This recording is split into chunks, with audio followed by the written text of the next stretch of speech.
तमाम जानकारी के लिए। तो एक और बड़ी सफलता, जैसलमेर पुलिस को ये सफलता मिली है। जैसलमेर से एक और आरोपी को, फलौदी जेल ब्रेक कांड के एक और आरोपी को हिरासत में लिया गया है। और अब बात भरतपुर की, जहां खेल खेल में 3 बच्चियों की जान चली गई।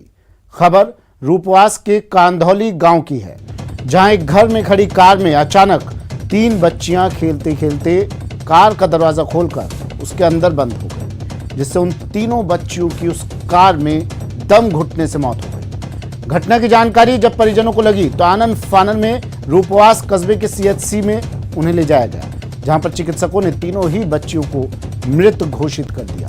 तीनों मृतक बच्चियों की उम्र करीब 6 वर्ष के आसपास बताई जा रही है।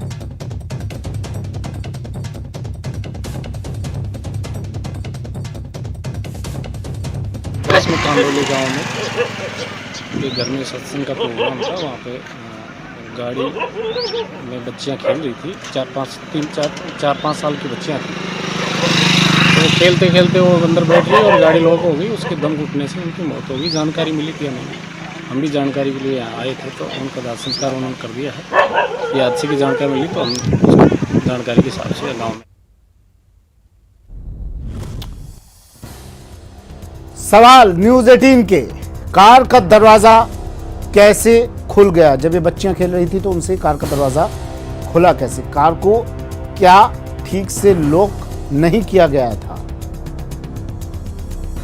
और बच्चों को समय पर क्यों नहीं ढूंढा गया? अगर समय पर तलाश की जाती तो शायद इन बच्चों की जान ना जाती। दीपक पुरी मेरे सहयोगी फोन लाइन पर जुड़ गए हैं। दीपक, ये पूरा मामला बताइए, क्योंकि एक बार फिर से पूरा मामला बताइए, क्योंकि आप ये मामला बताएंगे तो कुछ लोगों की आंखें खुलेंगी कि इतनी बड़ी लापरवाही कम से कम अब दोबारा ना हो।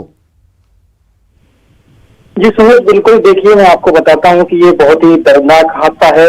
इस हादसे से पूरा जो परिवार है, जिन 3 बच्चियों की मौत हुई है, उनके परिजन है, उनका बिलख बिलख के बुरा हाल है। हादसा एक परिजनों की लापरवाही भी मानी जाती है, क्योंकि घर में सत्संग का प्रोग्राम चल रहा था। छोटी छोटी बच्चियां थी, वो तीनों गाड़ियों में खेल खेलते हुए अंदर गाड़ियों में चली गई। गाड़ियों में जैसे ही पहुंची तो ऑटोमेटिक गाड़ी के जो दरवाजे थे वो बंद हो गए। उसके बाद जो तीनों बच्ची थी उन्होंने काफी चीख पुकार भी की, लेकिन जो सत्संग चल रहा था उस सत्संग की आवाज में जो उनके परिजन थे वो उनकी आवाज नहीं सुन पाए, और इसलिए तीनों बच्चियों की दम घुटने से मौत हो गई। बाद में जैसे ही परिजनों को पता चला, परिजन सीएचसी लेके गए, जहां डॉक्टरों ने तीनों को मृत घोषित कर दिया। तो कहीं ना कहीं इसमें परिजनों की भी लापरवाही देखी जाती है। अपने छोटे छोटे बच्चों पर ध्यान रखना चाहिए कि बच्चे कहाँ खेल रहे हैं, किस तरीके से खेल रहे हैं, किस पोजीशन में बच्चे हैं। उसी तरीके से कहीं ना कहीं परिजनों की लापरवाही है। बच्चों को ध्यान रखना चाहिए कि बच्चे कहाँ हैं और किस समय क्या कर रहे हैं। बताई जा रही है दीपक, और क्या एक ही परिवार से ताल्लुक रखती हैं तीनों बच्चियां?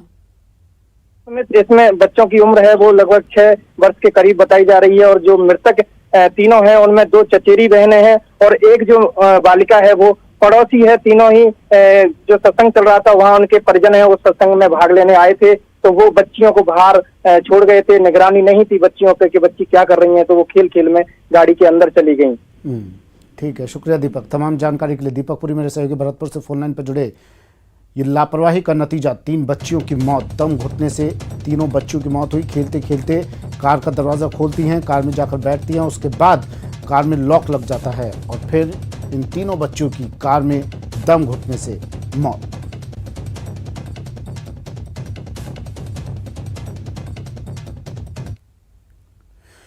चलिए, वक्त एक ब्रेक का है। ब्रेक के बाद बात पायलट के इशारों की है।